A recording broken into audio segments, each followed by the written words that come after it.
This is my continuation from my previous video. And in my previous video, I was speaking on the crabs in the barrel mentality. I was speaking on the true essence of the crabs in the barrel.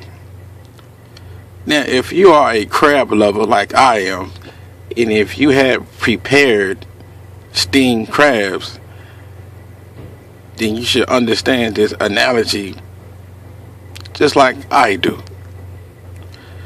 You know, you prepare steaming crabs, you have this boiling water on the stovetop. You have this big ass pot filled with water, and you boil this water till it comes to a steam. Then you got your barrel of crabs over here. So you tilt this barrel of crabs towards this hot boiling water, and you have the crabs on top, so naturally they'll grab the closest thing to them, and that's the crabs on the bottom of this barrel, because they want to keep from falling over into this boiling water. So eventually the crabs on top will pull all of the barrels. They will pull all of the crabs in the barrels down into this hot boiling water. Understand what I'm saying? So the crabs on top, they have no right to say that the crabs on the bottom are responsible for them being in this hot boiling water. If you follow what I'm saying.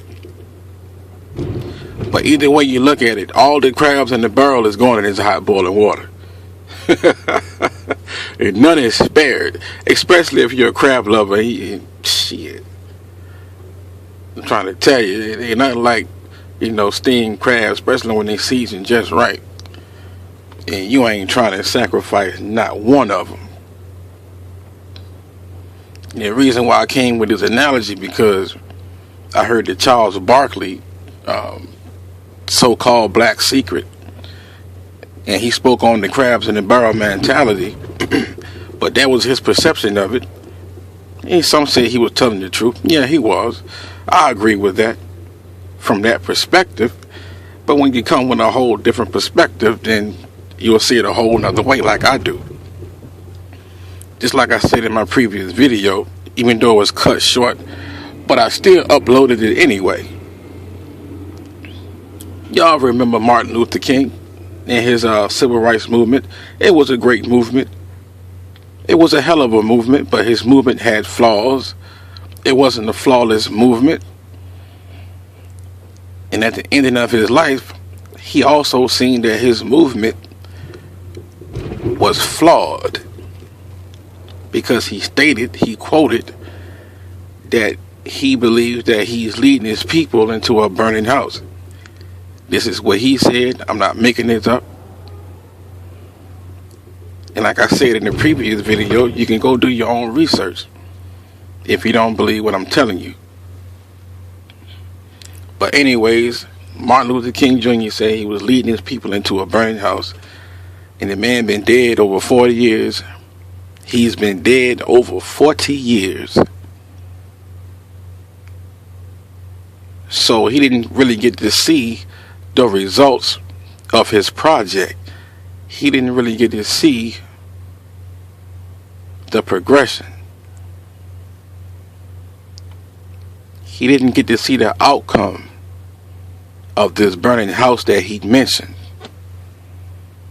And those of us that are living today, those of us are witnesses to his civil rights movement. We get to witness this burning house. And even some of us, we cry about it. Some of us, we complain about it. Some of us, we speak on it. And we speak on it from a conviction stance. We see the results of this project. Then some took advantage of his great work. Some became successful off of his civil rights movement. They became successful and never looked back. Kind of like when Harriet Tubman had the Underground Railroad, and the slaves, they escaped through the railroad and got their freedom, but they never looked back for the rest of them. You know, they never came back for the rest of them. They got their freedom and they kept going. Can you blame them? But anyways, right now we are in a burning house, and you got niggers upon niggers upon niggers upon niggers upon niggers pointing the finger at each other, pointing the finger at one another, blaming one another for this burning house.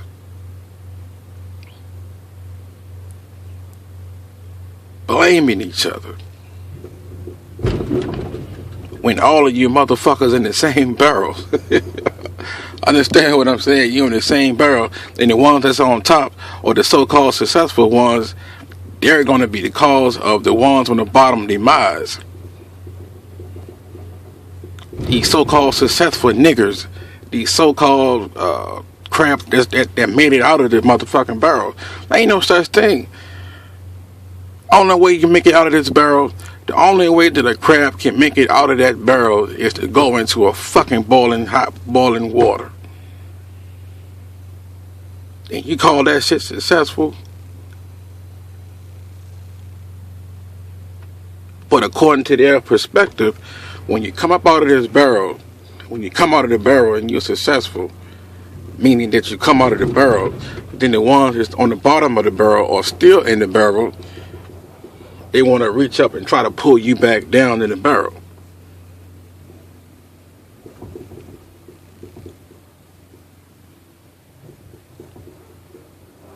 But in reality, you never made it out the barrel. You just went, okay, you out of the barrel, but you're in the hot boiling water. And you still deceased. Understand what I'm saying? Even though I understand what Charles Barkley meant from that perspective, you know, when you try to do good for yourself, you know, when you try to have some success going for yourself, you know, you got jealous ones, regardless if they're, you know, broke, regardless if they got money themselves. They don't want to see you doing good, period. Evil never want to see good in the world, you know. So when you try to do good, you got those that's trying to pull you back down. Pull you back down. That is how it is in the world. You know, when you try to rise up out of the evil and do good for yourself, you know, you got the evil ones that's trying to pull you back. Try to pull you back into your former self. Try to pull you back into doing more evil. But I'm trying to break down this crab in the barrel bullshit, you know. That's what I'm trying to break down. This is my point. This is my point of this video.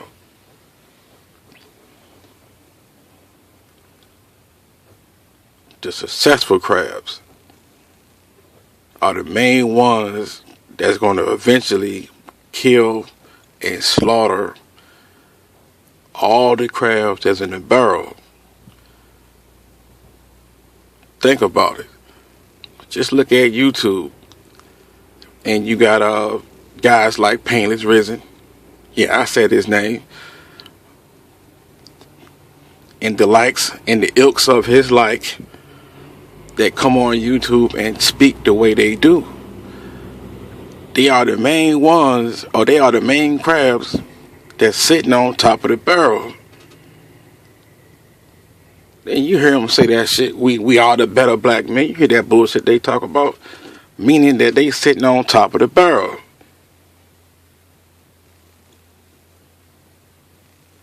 And they constantly pointing the finger at the niggas that's sitting on the bottom of the barrel. They see the hot boiling water. They see it. They see it. If you don't think that Painless Risen see the hot boiling water in his motherfucking face, he see it. He sees it. Even though he pretends like he doesn't, but he sees it. That's why he talks the way he does. Because he's trying to save his own self. They trying to save their own self and sacrifice the crabs that's on the bottom of the barrel. That's what they're trying to do. That's what their position is. But what they feel to realize is they also is going into this hot boiling water with the rest of us. What the fuck are you going to do? I mean, you constantly pointing the finger at the crabs on the bottom of the barrel and wanting the oppressors to do something about these crabs on the bottom of the barrel. And which they are. They will do something. They will do something with these crabs on the bottom of the barrel. But in order to get to the crabs on the bottom of the barrel, the ones on the top got to go first. Got to go first. So if you hear me, Painless Risen, and the rest of you motherfuckers,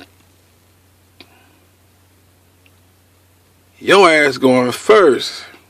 Ain't no way around it.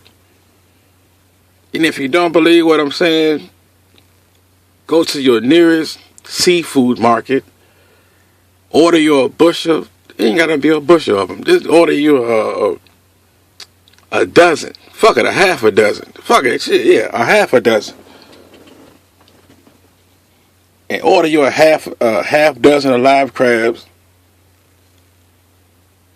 and do your own fucking test and see what these crabs do. And that will be your end result. That will be your final result.